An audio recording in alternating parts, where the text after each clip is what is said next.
کسی انارکی کی طرف بڑھے گا تیزی کے ساتھ. تو وہ رول کیا ہو سکتا ہے؟ اس کے بچنے کے لیے جو پاکستان پیپلز پارٹی نے سٹارٹ کیا ہے وہ کرنا چاہیے. مثلا اگر کسانوں کو کھاد نہیں ملے گی تو اس ملک کے اندر 20% گندم کم پیدا ہوگی. جب ڈی اے پی کا ٹائم تھا ڈی اے پی نہیں ملی جی. اب یوریا کا ٹائم ہے یوریا نہیں مل رہا. اگر مہنگائی ہے تو سیاسی پارٹیاں جو ہیں وہ کیا کریں؟ انہیں یہی رول ادا کرنا چاہیے, لوگوں کے ساتھ کھڑا ہونا چاہیے. اور لوگوں کے ساتھ کھڑا ہونا تو چاہیے, لیکن جو آپ لوگوں کے مارچ ہیں, جو آپ لوگوں کے تحریک عدم اعتماد ہیں, وہ ساری چیزیں جو آپ لوگوں کے پاس آپشنز موجود ہیں, ان آپشنز کا تو کوئی فائدہ نہیں ہو رہا نا. نہیں, ہم کون سا عدم اعتماد ہم نے ابھی داخل کیا ہے؟ نہیں کیا, یہی تو میں کہہ رہا ہوں کہ وہ آپشن لے کر آئیں. اگر آپ لوگوں کے پاس نمبر پورے ہیں, جو کہتے ہیں آپ لوگ کے حکومت کے 18-20 لوگ بھی آپ لوگوں سے رابطے میں ہیں, قوانین سارے پاس ہو جاتے ہیں. نہیں, ہم اس طرح سے یقین نہیں رکھتے. ہم چاہتے ہیں کہ جو سڑک ہوتی ہے اس کا اور پارلیمنٹ کا آپس میں ایک تعلق ہوتا ہے. جب آپ سڑک پہ پکچر بناتے ہیں, آج لوگ مہنگائی سے, بے روزگاری سے, غربت سے, بھوک سے, بیماری سے تنگ ہیں, تو اگر آپ ان کو متحرک کریں گے تو ان کے اثرات پھر پارلیمنٹ پہ پڑتے ہیں. جو سڑکوں پر آنے والا معاملہ تھا وہ تو آپ لوگوں نے پہلے بھی کیا تھا, پی ڈی ایم کا بڑا ایک زبردست وہ تھا. اب آپ لوگ اور اب آپ اور جی وہ توڑ کے دو الگ الگ مارچ ہو رہے ہیں, تو کمبائن کچھ نہ ہو سکا تو الگ الگ کیسے بہتر ہوگا؟ نہیں, ایسے نہیں ہوتا. آپ دیکھیں نا, اگر ہم ایک طرف سے نکل آئے, دوسری اے این پی پشاور سے نکل آئے, دوسری پارٹیاں دوسری طرف سے نکل آئے, تو وہ پریشر بنتا ہے. اور اگر ایک بندے کو ایک سائڈ سے مکہ مارنے کی بجائے چاروں طرف سے مارا جائے تو زیادہ میرا خیال مؤثر ہو سکتا ہے. وہ تو صحیح ہے, باکسنگ میں تو مؤثر رہتا ہے, لیکن مارچوں سے حکومتیں گرتی ہوئی دیکھی نہیں ہے. نہیں, میں آپ کو ایک بات بتاؤں, دیکھیں یہ قازقستان میں ابھی ہوا ہے, کیا ہوا؟ جی پیٹرول کی قیمت میں تھوڑا سا اضافہ ہوا تو لوگ باہر نکل آئے. بالکل, کسی وقت بھی یہاں پہ بھی پھوٹ سکتا ہے. وہاں تو رشین انفلوئنس بھی تو تھا نا سر. خود رو طریقے سے ہو جی, اگر خود رو طریقے سے ہوا جس کو کسی نے لیڈ نہ کیا تو وہ پھر پاکستان بھی کسی تباہی کی طرف جا سکتا ہے. یہی میں بار بار کہہ رہا ہوں. ٹھیک ہے, تو اب ابھی تک اس کا مطلب یہ ہے آپ لوگوں کو اپنے مارچ سے مکمل طور پر امیدیں وابستہ ہیں کہ وہ ایک فائنل فیصلہ کن مارچ ثابت ہوگا؟ جی بالکل, ہم جاری رکھیں گے جب تک ان کا فیصلہ نہ ہو جائے. اور یہ تو دیکھیں نا, یہ جو آوازیں اندر سے آ رہی ہیں وہ کوئی ہم نے تو نہیں پیدا کی. جس قسم کی آوازیں آ رہی ہے, جو کچھ اتحادی کہہ رہے ہیں, جس قسم, آخر انہوں نے بھی الیکشن لڑنے ہیں نا. جو پولیٹیکل لوگ ہوں گے وہ تو الٹیمیٹلی لوگوں کے پاس جانا ہے نا انہوں نے. تو اس مہنگائی کے اندر اور فائنلی آصف زرداری صاحب کو کسی نے کوئی خوشخبری بھی سنائی ہے؟ اس بارے میں بھی لوگ کہہ رہے ہیں کہ کچھ خوشخبریاں بھی سنائی گئی ہیں ان کو.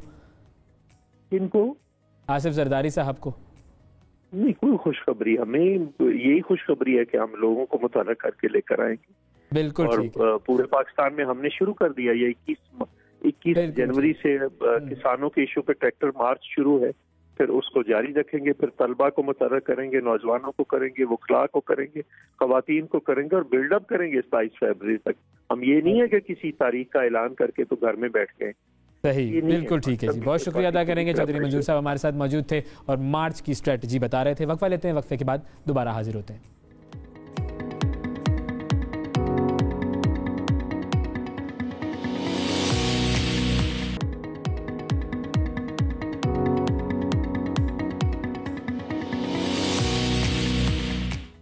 ویلکم بیک جی. پاکستان پیپلز پارٹی کے سینئر رہنما چودھری منظور صاحب ہمارے ساتھ موجود ہیں. سر, میں دوبارہ آپ کی طرف آنا چاہوں گا کہ جو رابطے ہوتے ہیں آپ تو انہیں کہہ دیتے ہیں کہ جی وہ سر پر ہاتھ رکھیں آپ لوگ اپنے, لیکن کیا اس راستے پر ہم چلنے کے لیے تیار ہو گئے ہیں یا اس راستے پر جا رہے ہیں کہ سیاست جن کا کام ہے وہی کریں؟ نہیں دیکھیے, Peoples Party, Pakistan Peoples Party تو جب سے بنی ہے تب سے لے کر پیپلز پارٹی تو لڑتی رہی ہے. کبھی ایوب خان کے خلاف, کبھی یحییٰ خان کے خلاف, کبھی ضیاء الحق کے خلاف, کبھی مشرف کے خلاف. تو یہ تو پیپلز پارٹی کا ترا امتیاز ہے. ہم یہ انہیں کہتے ہیں کہ یہ چیزیں اگر یہ ہونے دی جائیں اپنے آپ, تو بہت سارے ایسے لوگ ہیں جو پولیٹیکل لوگ ہی نہیں ہیں جن کو اٹھا کر, بنا کر, لا کر سامنے پیش کیا جاتا ہے اور وہ صفائی سے غائب ہو جاتے. کہ کبھی کنونشن لیگ بنائی جاتی ہے, کبھی جنیجو لیگ بنائی جاتی ہے, کبھی کاف لیگ بنائی جاتی ہے, کبھی پی ٹی آئی بنائی جاتی ہے. جو رہے گا, جس کے اندر صلاحیت ہوگی وہ رہے گا. تو وہ اسے رہنے دیں. لیکن میں ایک بات امپورٹنٹ کرنا چاہتا ہوں, میں آج کل کہہ رہا ہوں, ہم تیزی کے ساتھ اب حکومتی بحران سے کسی ریاستی بحران کی طرف بڑھ رہے ہیں, اور مجھے لگتا ہے کہ اگر سیاسی پارٹیوں نے انکلوڈنگ میری پارٹی اگر کوئی جواب نہ دیا, اپنا رول پلے نہ کیا, تو پاکستان انارکی کی طرف بڑھے گا تیزی کے ساتھ. تو وہ رول کیا ہو سکتا ہے؟ اس کے بچنے کے لیے جو پاکستان پیپلز پارٹی نے سٹارٹ کیا ہے وہ کرنا چاہیے. مثلا اگر کسانوں کو کھاد نہیں ملے گی تو اس ملک کے اندر 20% گندم کم پیدا ہوگی. جب ڈی اے پی کا ٹائم تھا ڈی اے پی نہیں ملی جی, اب یوریا کا ٹائم ہے یوریا نہیں مل رہا. اگر مہنگائی ہے تو سیاسی پارٹیاں جو ہیں وہ کیا کریں؟ انہیں یہی رول ادا کرنا چاہیے, لوگوں کے ساتھ کھڑا ہونا چاہیے. اور لوگوں کے ساتھ کھڑا ہونا تو چاہیے, لیکن جو آپ لوگوں کے مارچ ہیں, جو آپ لوگوں کے تحریک عدم اعتماد ہیں, وہ ساری چیزیں جو آپ لوگوں کے پاس آپشنز موجود ہیں, ان آپشنز کا تو کوئی فائدہ نہیں ہو رہا نا. نہیں, ہم کون سا عدم اعتماد ہم نے ابھی داخل کیا ہے؟ نہیں کیا, یہی تو میں کہہ رہا ہوں کہ وہ آپشن لے کر آئیں. اگر آپ لوگوں کے پاس نمبر پورے ہیں, جو کہتے ہیں آپ لوگ کے حکومت کے 18-20 لوگ بھی آپ لوگوں سے رابطے میں ہیں, قوانین سارے پاس ہو جاتے ہیں. نہیں, ہم اس طرح سے یقین نہیں رکھتے. ہم چاہتے ہیں کہ جو سڑک ہوتی ہے اس کا اور پارلیمنٹ کا آپس میں ایک تعلق ہوتا ہے. جب آپ سڑک پہ پریشر بناتے ہیں, آج لوگ مہنگائی سے, بے روزگاری سے, غربت سے, بھوک سے, بیماری سے تنگ ہیں, تو اگر آپ ان کو متحرک کریں گے تو ان کے اثرات پھر پارلیمنٹ پہ پڑتے ہیں. جو سڑکوں پر آنے والا معاملہ تھا وہ تو آپ لوگوں نے پہلے بھی کیا تھا, پی ڈی ایم کا بڑا ایک زبردست وہ تھا. اب آپ لوگ اور اب آپ اور جی وہ توڑ کے دو الگ الگ مارچ ہو رہے ہیں, تو کمبائن کچھ نہ ہو سکا تو الگ الگ کیسے بہتر ہوگا؟ نہیں, ایسے نہیں ہوتا. آپ دیکھیں نا, اگر ہم ایک طرف سے نکل آئیں, دوسری اے این پی پشاور سے نکل آئے, دوسری پارٹیاں دوسری طرف سے نکل آئیں, تو پریشر بنتا ہے. اور اگر ایک بندے کو ایک سائڈ سے مکہ مارنے کی بجائے چاروں طرف سے مارا جائے تو زیادہ میرا خیال مؤثر ہو سکتا ہے. وہ تو صحیح ہے, باکسنگ میں تو مؤثر رہتا ہے, لیکن مارچوں سے حکومتیں گرتی ہوئی دیکھی نہیں ہے. نہیں, میں آپ کو ایک بات بتاؤں, دیکھیں یہ قازقستان میں ابھی ہوا ہے, کیا ہوا؟ جی, پیٹرول کی قیمت میں تھوڑا سا اضافہ ہوا تو لوگ باہر نکل آئے. بالکل, کسی وقت بھی یہاں پہ بھی پھوٹ سکتا ہے. وہاں تو رشین انفلوئنس بھی تو تھا نا سر. خود رو طریقے سے ہو جی, اگر خود رو طریقے سے ہوا جس کو کسی نے لیڈ نہ کیا, تو وہ پھر پاکستان بھی کسی تباہی کی طرف جا سکتا ہے. یہی میں بار بار کہہ رہا ہوں. ٹھیک ہے, تو اب ابھی تک اس کا مطلب یہ ہے آپ لوگوں کو اپنے مارچ سے مکمل طور پر امیدیں وابستہ ہیں کہ وہ ایک فائنل فیصلہ کن مارچ ثابت ہوگا؟ جی بالکل, ہم جاری رکھیں گے جب تک ان کا فیصلہ نہ ہو جائے. اور یہ تو دیکھیں نا, یہ جو آوازیں اندر سے آ رہی ہیں وہ کوئی ہم نے تو نہیں پیدا کی. جس قسم کی آوازیں آ رہی ہے, جو کچھ اتحادی کہہ رہے ہیں, جس قسم, آخر انہوں نے بھی الیکشن لڑنے ہیں نا. جو پولیٹیکل لوگ ہوں گے وہ تو الٹیمیٹلی لوگوں کے پاس جانا ہے نا انہوں نے. تو اس مہنگائی کے اندر. اور فائنلی آصف زرداری صاحب کو کسی نے کوئی خوشخبری بھی سنائی ہے؟ اس بارے میں بھی لوگ کہہ رہے ہیں کہ کچھ خوشخبریاں بھی سنائی گئی ہیں ان کو. کن کو؟ آصف زرداری صاحب کو. نہیں, کوئی خوشخبری, ہمیں یہی خوشخبری ہے کہ ہم لوگوں کو متحرک کر کے لے کر آئیں گے. بالکل, اور پورے پاکستان میں ہم نے شروع کر دیا. یہ 21 جنوری سے کسانوں کے ایشو پہ ٹریکٹر مارچ شروع ہے. پھر اس کو جاری رکھیں گے, پھر طلبہ کو متحرک کریں گے, نوجوانوں کو کریں گے, وکلاء کو کریں گے, خواتین کو کریں گے, اور بلڈ اپ کریں گے 22 فروری تک. ہم یہ نہیں ہے کہ کسی تاریخ کا اعلان کر کے تو گھر میں بیٹھ گئے. صحیح, بالکل ٹھیک ہے جی, بہت شکریہ ادا کریں گے. چودھری منظور صاحب ہمارے ساتھ موجود تھے اور مارچ کی اسٹریٹجی بتا رہے تھے. وقفہ لیتے ہیں, وقفے کے بعد دوبارہ حاضر ہوتے ہیں.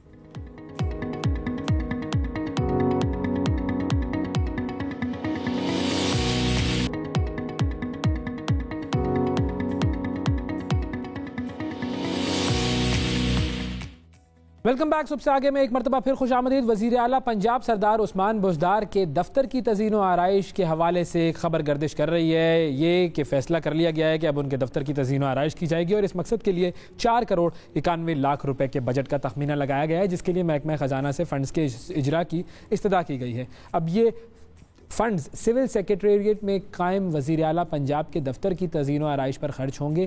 اب سوشل میڈیا پر جو یہ خبر چل رہی ہے, اس حوالے سے پھر تنقید بھی بہت سارے لوگ کر رہے ہیں کہ پنجاب میں کفایت شعاری کے دعوے ہو رہے تھے, لیکن وہ دعوے صرف دعوے ہی ہیں. طلحہ سعید ہمارے نمائندے ہمارے ساتھ موجود ہیں, ان سے ہم جانتے ہیں کہ کیا یہ خبر سچ ہے, کیا واقعی کروڑوں روپے سے دفتر کی تزئین و آرائش کی جائے گی. السلام علیکم طلحہ. وعلیکم السلام اویس, کیسے ہیں آپ؟ بالکل ٹھیک طلحہ، یہ بتائیے کہ یہ 4 کروڑ روپے کسی کے دفتر پہ لگنا، بلکہ کسی کے کیا، یہ تو بزدار صاحب کے دفتر پہ لگنا، یہ خبر درست ہے یا نہیں؟ جی بالکل 4 کروڑ کی بات نہیں ہے، یہ بات ہے 4 کروڑ 91 لاکھ کی، اور یہ 4 کروڑ 91 لاکھ جو ہیں یہ لگائے جائیں گے سول سیکریٹریٹ کے اندر موجود وزیر اعلیٰ کے دفتر کے اوپر، اور اس دفتر کو دوبارہ نئے سرے سے بنایا نہیں جا رہا بلکہ اس کی تعزین و آرائش کے اوپر یہ 4 کروڑ 91 لاکھ روپے کی رقم جو ہے وہ خرچ ہوگی۔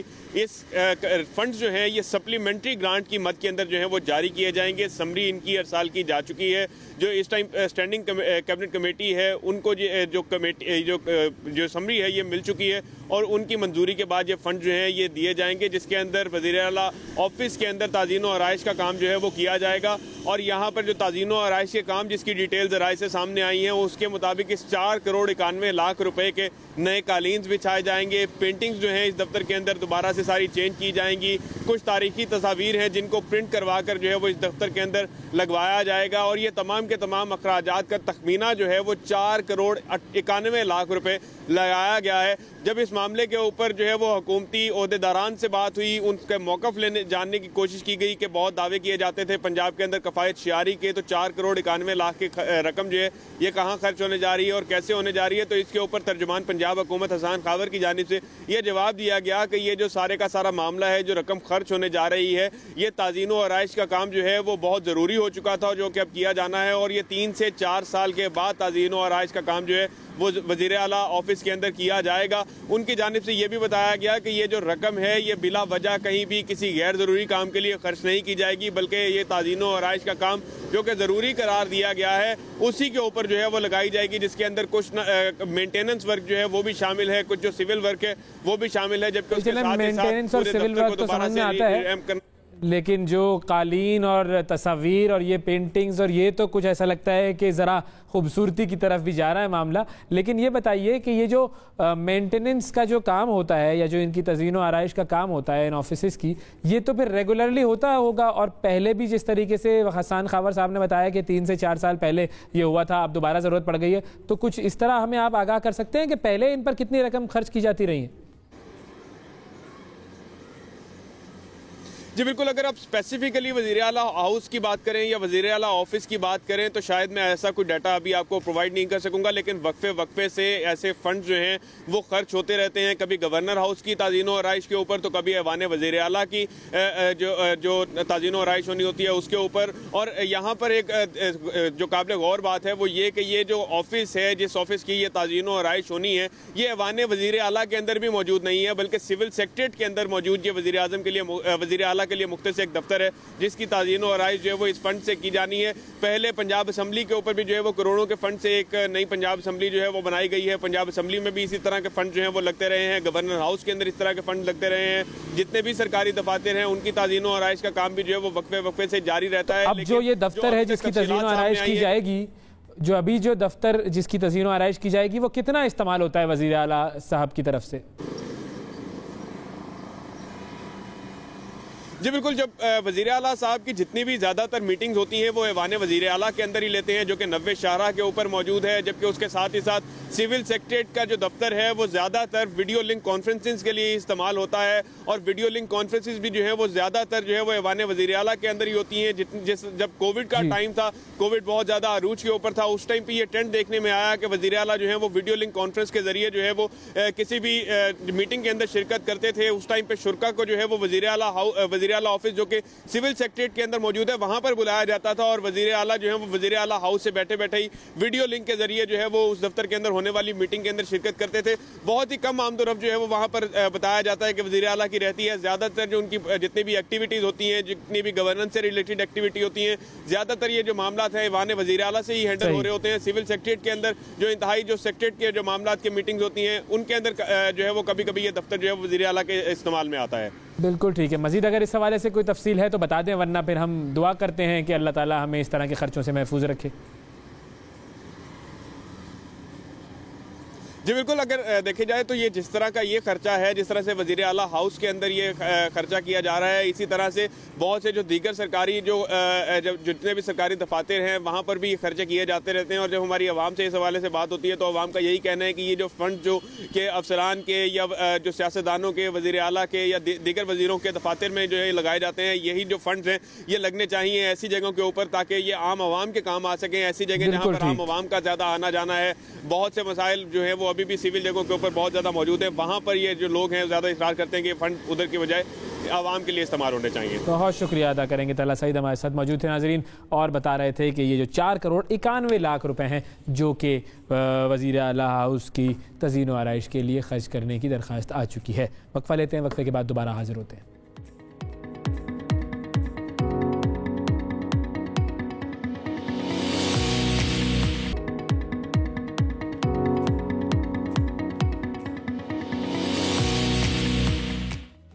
Welcome back. پاکستان میں ایک بار پھر کرونا وائرس کے کیسز میں اضافہ دیکھا جا رہا ہے اور اس اضافے میں اب اگر ہم کل کی بات کریں تو پیر کے دن 4000 سے زائد کیسز رپورٹ ہوئے تھے جو کہ گزشتہ 3 ماہ میں 24 گھنٹوں میں ریکارڈ ہونے والے سب سے زیادہ کیسز ہیں.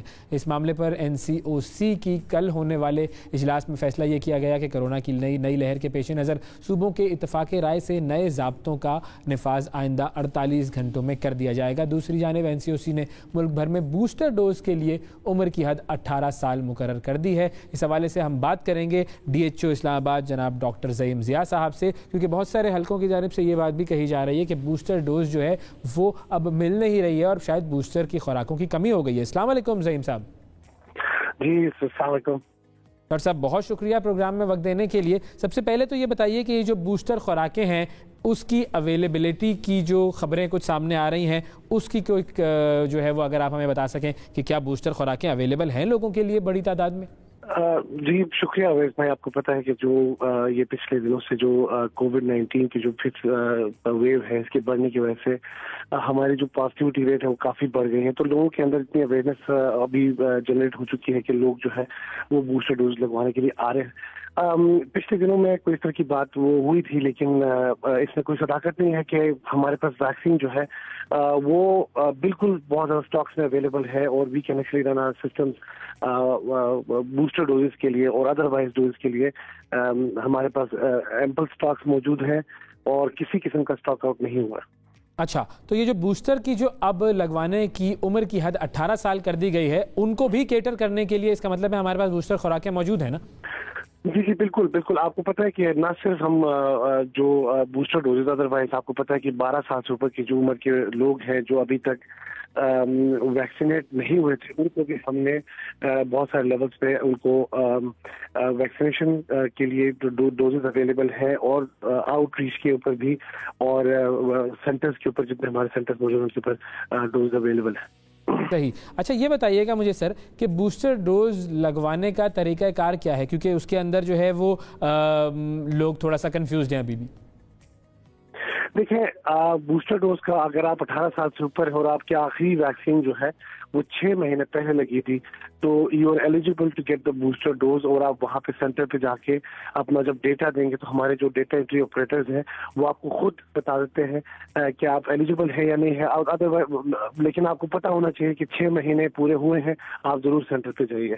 اور اگر ڈیوریشن پورا نہیں ہوا لیکن ابھی پھر بھی اگر آپ لگوانا چاہتے ہو تو آپ نیشنل بینک سے وہ چالان بنوا کے اس کی چھوٹی سی فیس ہے وہ جمع کرانے کے بعد آپ بوسٹر لگوا سکتے ہیں. ویکسینز اویلیبل ہیں، فیسلٹیز جو ہے نا ایٹ دا ڈور اسٹیپ ہے اور میرے خیال میں this is the right time given کووڈ-19 کے بڑھتے ہوئے کیسز کو دیکھتے ہوئے لوگوں کو ہم اپیل کرتے ہیں کہ وہ ویکسینیشن کرائیں اور اپنوں کو اور اپنے جو چاہنے والے ہیں ان کی زندگی کی جو سلامتی رکھیں. بالکل بالکل. اچھا یہ جو بوسٹر خوراکیں ہیں یہ ایک لگوانی ہوتی ہے یہ بھی 2 لگوانی ہے؟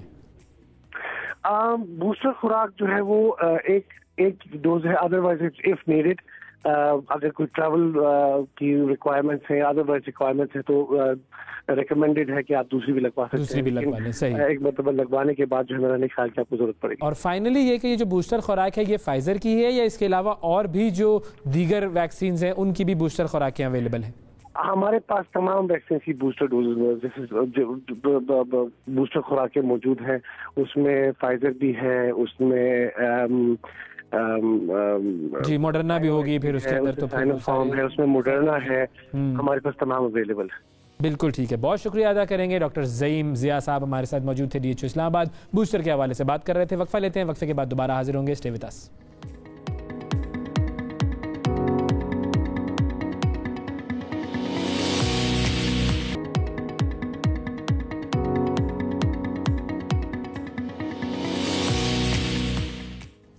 ویلکم بیک جی. صبح سے آگے میں ایک مرتبہ پھر خوش آمدید. شفافیت اور ریونیو چوری کے تدارک کو یقینی بنانے کے لیے federal board of revenue FBR نے POS سسٹم پر انعامی اسکیم کا آغاز کر دیا ہے.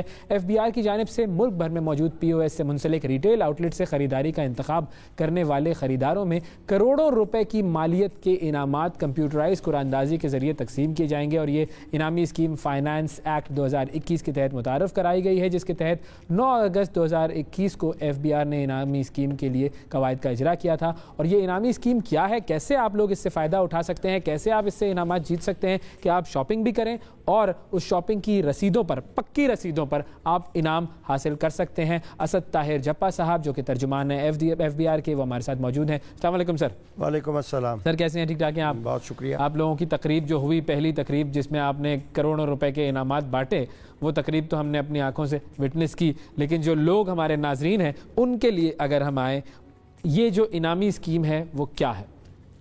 دیکھیں, بہت شکریہ ہم نیوز اور آپ کا مجھے پروگرام میں لائیو لینے کا, اور آج اس FBR کے اہم سنگ میل منصوبہ پہ بات کرنے کے لیے موقع دینے کا. میں سب سے پہلے تو جو پہلی انعامی اسکیم میں ہمارے 1007 لکی ونرز ہیں جی, ان کو اور ان کے اہل خانہ کو بطور ترجمان FBR دلی مبارکباد پیش کرتا ہوں کہ اللہ تعالیٰ یہ رقم ان کے بچوں کو نصیب کرے. بالکل. اور یہ ایک ٹرانسپیرنٹ اور شفاف عمل جس کے آپ خود گواہ ہیں. آپ نے اس کو تقریب کو آرکیسٹریٹ کیا, ماڈریٹ کیا. بہت عرصے سے یہ سوال پوچھا جا رہا تھا کہ کیا یہ سارا عمل جو ہے انعامی اسکیم کا وہ شفاف ہوگا, اور میں ہر پروگرام میں یہ کہہ رہا تھا کہ یہ ملک بھر کے جو مین سٹریم TV چینلز ہیں, اخبارات ہیں, ان کے نمائندگان اور ان کے کیمروں کے سامنے ہوگا, کمپیوٹرائزڈ ہوگا, شفاف ہوگا. اور وہ آپ نے خود دیکھا کہ ہم لائیو پروگرام میں کالز کر رہے تھے ونرز کو, لوگوں سے بات بھی کی, اور آپ ان کو مبارکباد دے رہے تھے. اور پھر جو 10 لاکھ کے ونر تنویر احمد ہیں, ان سے خود آپ نے بات کرائی ہمارے چیئرمین FBR سے, اور انہوں نے ان کو لائیو. بہت سارے لوگ چاہتے ہیں کہ بھائی ہمیں بھی 10 لاکھ کا یا کچھ انعام ملے. اور میں آپ کو یہ بھی بتاتا چلوں کہ میری جب تنویر سے پرسوں سنڈے کو بات ہوئی اس کو مبارکباد دینے کے لیے, تو مجھے وہ بتا رہے تھے کہ ان کا موبائل مسلسل اب بج رہا ہے, اور لوگ ان کو ایک طرف مبارکباد دیتے ہیں تو دوسری طرف ان سے اس انعامی اسکیم میں شمولیت کے طریقہ کار پوچھ رہے ہیں. تو میں آپ کے ناظرین کو یہ بتاتا چلوں کہ ہم نے ملک میں ایک شفاف اور خودکار ٹیکس کا سسٹم جو قابل اعتبار ہو, اس کو تیزی سے آگے بڑھانے کا عمل شروع کر رکھا ہے. اور اس میں ہم نے ٹیکنالوجی کو مؤثر انداز میں استعمال کرنے کا فیصلہ کیا ہے, بیکاز جو ٹیکنالوجی کی شہادت ہوتی ہے, جو اس کی ایویڈنس ہوتی ہے, وہ انڈینائبل ہوتی ہے, اس کو ریفیوٹ نہیں کیا جا سکتا. اور اس شہادت کی بنیاد پہ لوگوں کی آمدن اور ذرائع جب ان کے سامنے رکھیں گے تو پھر اس پہ ان کا جو واجب الادا ٹیکس ہے وہ ان کو اس سے پہلو طے کرنا مشکل ہو جاتا ہے. بالکل. یہ جو ہمارا POS سسٹم ہے, یہ بھی ٹیکنالوجی کے فروغ کے لیے اور ایک قابل اعتبار ٹیکس کے نظام کے رائج کرنے کے لیے ایک اہم سنگ میل منصوبہ ہے, جس میں ہم ٹیئر 1 ریٹیلرز, جن کو ہم بڑے ریٹیلرز کہتے ہیں, جو برانڈڈ شاپس ہیں, بڑے بڑے گروسری سٹورز ہیں, کیش اینڈ کیریز ہیں, ریسٹورنٹس ہیں, بیکریز ہیں, سویٹ شاپس ہیں, یہاں پہ ہم یہ کہہ رہے ہیں کہ جب آپ یہاں شاپنگ کرنے جاتے ہیں اور وہ آپ سے سیلز ٹیکس وصول کرتے ہیں, اور اس کی خاصی تعداد ہے, ہمارا ایک محتاط اندازہ FBR کا, اور اس کے شواہد ہمارے پاس موجود ہیں کہ ملک کا جو ہمارا ریٹیل سیکٹر ہے اس کا سالانہ جو کاروباری حجم ہے وہ کوئی 20 ٹریلین روپے کا ہے. اور اس میں سے 80% جو کاروباری حجم ہے وہ ہمارے ٹیکس ریڈار سے باہر ہے, اور وہاں اربوں روپے کی ٹیکس چوری ہوتی ہے. صارفین سے, خریداروں سے ٹیکس وصول کر لیا جاتا ہے, لیکن وہ قومی خزانے تک نہیں آتا. تو ہم نے اس انعامی اسکیم کے ذریعے خریداروں کو, صارفین کو انگیج کیا ہے کہ وہ جب ان ٹیئر 1 ریٹیلر سے شاپنگ کریں تو ان سے وہ کمپیوٹرائزڈ پکی رسید طلب کریں. یعنی کہ جب بھی آپ جائیں کسی بھی ٹیئر 1 ریٹیلر کے پاس، آپ جا کر اس سے کوئی بھی چیز خریدیں، اس کی آپ نے پکی رسید لینی ہے. اچھا وہ شاپنگ جو ہے وہ کسی بھی اماؤنٹ کی ہو سکتی ہے نا، 1 روپے سے لے کے لاکھوں میں جتنی بھی ہو اس کی کوئی لمٹ نہیں ہے. صرف ان سے پکی رسید، چونکہ جو ان سے سیلز ٹیکس چارج کر لیا جاتا ہے وہ عوام کی جیب سے نکل کے اس کلیکٹ کرنے والے کے جیب میں چلا جاتا ہے اور FBR اور قومی خزانے تک نہیں پہنچ پاتا. تو یہی ہم ان کو انگیج کر کے صارفین کو، خریداروں کو آئیڈیا.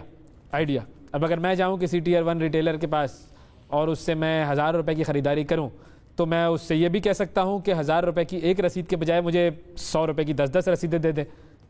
یہ آپ کی چوائس ہے، ہو سکتا ہے یہ. لیکن یہ بیسیکلی تو ہم نے یہ تو بڑی آپ نے ایک چھوٹی سی مثال دی عذرا تفنن شاید، لیکن ہمارا اصل جو پرپز ہے اس کا لارجر جو پلان ہے اس پوری اسکیم کا، اس ریٹیل سیکٹر کے کاروباری حجم کا احاطہ کرنا ہے، اس کو ڈاکومنٹ کرنا ہے. آپ یہ مانیں گے اور آپ کے ناظرین بھی کہ ہماری جو اکانومی ہے وہ لارجلی کیش ہے، وہ انفارمل ہے، وہ انڈاکیومنٹڈ ہے. اور جب تک ہم اس ملک میں اکانومی کو ڈاکومنٹ نہیں کریں گے، اس میں ٹیکنالوجی نہیں لے کے آئیں گے، کاروباری حجم کا صحیح احاطہ نہیں کریں گے، اس پہ واجب الادا ٹیکس جو ہے اس کی چوری مؤثر انداز میں نہیں روکی جا سکتی. انعامی اسکیم میں ہم نے پہلی دفعہ صارفین کو اس لیے انگیج کیا ہے بیکاز وہ ہمارے بہت بڑے سٹیک ہولڈرز ہیں، ان کی جیب سے ٹیکس ادا ہو جاتا ہے لیکن ان کو یہ نہیں پتا چلتا کہ کیا یہ ٹیکس ان کی جیب سے نکل کے قومی خزانے تک پہنچا ہے یا رستے میں کہیں اس کی لیکیج ہو گئی ہے، ادھر ادھر ہو گیا. وہ اس انعامی اسکیم کے ذریعے اور اس پکی رسید کے ذریعے ہم یہ انشور کرنا چاہتے ہیں کہ عوام سے لیا جانے والا ٹیکس قومی خزانے میں ایک مربوط نظام کے تحت مضبوط انداز میں یقینی بنایا جا سکے اور اس کو قومی خزانے کا حصہ بنایا جا سکے. اب یہ جو رسید جب لے لیں گے ہمارے جو کسٹمرز ہیں جو شاپنگ کرنے جائیں گے، وہ پھر رسید کا کیا کریں؟ اس رسید کو انہوں نے ہماری ٹیکس آسان ایپ ہے وہ اپنے اینڈرائڈ فون میں انسٹال کریں گے اور اس کی جو ہماری ٹیکس آسان ایپ ہے اس کے انٹرفیس پہ POS سسٹم کا آئیکن ہے، اس کو کلک کریں تو آگے وہ اس کو لے جائے گا ویریفائی انوائس پہ. اس انوائس کی 3 نشانیاں جو پکی رسید ہے، سب سے پہلے آپ کے ناظرین کو یہ بتانا ضروری ہے کہ وہ پکی رسید ہے کیا. بالکل. اس پہ FBR کا کمپیوٹرائزڈ انوائس نمبر ہوگا، صحیح ہے، پہلی نشانی. دوسری نشانی اس پہ FBR کا لوگو ہوگا اور تیسرا اس پہ بار کوڈ یا QR کوڈ ہوگا جس کو انہوں نے اس ٹیکس آسان ایپ میں جا کے ویریفائی انوائس کے وقت سکین کرنا ہے اس بار کوڈ کو. تو وہ انوائس جیسے ہی کیپچر ہوگی تو ان سے جو وصول کیا گیا ٹیکس ہے وہ قومی خزانے کا حصہ بن جائے گا اور وہ ہماری اس ڈاٹا بینک میں آ جائے گی رسید، جہاں سے ہر مہینے کی 15 تاریخ ہوگی. پھر ہم دیں گے ان کو 5 کروڑ 30 لاکھ کے. ہاں یہ انعامات کا بھی تھوڑا سا بتائیں کہ کتنے کے انعامات ہیں، جو مالیت ہے وہ کیا ہے؟ ہمارے ہر مہینے کی 15 تاریخ کو 5 کروڑ 30 لاکھ کے انعامات 1007 خوش نصیب جیت پایا کریں گے ہر مہینے. جس طرح 15 تاریخ 1007 اور اس کی آگے ترتیب اس طرح ہے کہ جو سب سے بڑا بمپر پرائز ہے فرسٹ پوزیشن پہ وہ 10 لاکھ جس طرح تنویر صاحب نے کراچی سے جیتا. پھر دوسری پوزیشن پہ 5 لاکھ کے 2، تیسری پوزیشن پہ 2.5 لاکھ کے 4 اور پھر چوتھی پوزیشن پہ 1000 انعامات ہم نے 50 ہزار روپے مالیت کریں. تو یہ ٹوٹل 53 ملین یعنی 5 کروڑ 30 لاکھ کے انعامات. اچھا یہ کب تک چلتی رہے گی یہ اسکیم؟ اس کی ہم نے 1 سال کی تو پلاننگ کر رکھی ہے. اچھا بالکل اس کی ہم نے 1 سال کی پلاننگ کر رکھی ہے، لیکن چونکہ ہمارا ملک کافی بڑا ہے، 220 ملین افراد پہ مشتمل ہے، یہ 1 سال سے آگے بھی ہم لے جانے کا ارادہ رکھتے ہیں اور اس کو گراس روٹ لیول تک ہم نے ہر سٹیک ہولڈر کو، ہر صارف کو، خریدار کو اس میں انگیج کرنا ہے اور اس کو پہرا دینے پہ بٹھانا ہے کہ جب آپ اپنا ٹیکس ادا کریں تو انشور کریں اس پکی رسید کے ذریعے کہ وہ قومی خزانے کا حصہ بھی بنے. یعنی کہ یہ جو انعام ہے یہ تو ایک چھوٹا سا بینیفٹ ہے جو ایز اے سٹیزن آپ کو مل رہا ہے، لیکن جو بڑا جو براڈر ویژن ہے اس میں وہ یہ ہے کہ جو لوگ ٹیکس دے رہے ہیں وہ قومی خزانے تک پہنچے اور درمیان میں کہیں. ہم نے اس کا جو سلوگن بنایا ہے وہ یہ ہے کہ قومی ذمہ داری نبھائیں، انعامات بھی پائیں. کہ ایک طرف تو آپ اپنی وہ نیشنل اوبلیگیشن جو آپ کی رسپانسبلٹی ہے بطور ذمہ دار شہری کے وہ پرفارم کریں، عہدہ برآں ہو اس ذمہ داری سے، قومی خزانے میں اپنے حصے کا ٹیکس ادا کریں اور ڈالیں. اور ایک ٹیکس کلچر کا فروغ ہے جو ہمارے ملک میں ابھی تک مسنگ رہا ہے. ہمارا ٹیکس ٹو GDP ریشو ابھی 10% کے آس پاس ہے، جبکہ مہذب دنیا، ڈیولپڈ دنیا جہاں ویلفیئر سٹیٹس آ گئی ہیں وہاں 40% پلس ہے. بالکل تو ہمیں اس کو لے کر جانا ہوگا کہ فرانس اور ڈنمارک پچھلے چند سالوں سے آپس میں کمپیٹ کرتے ہیں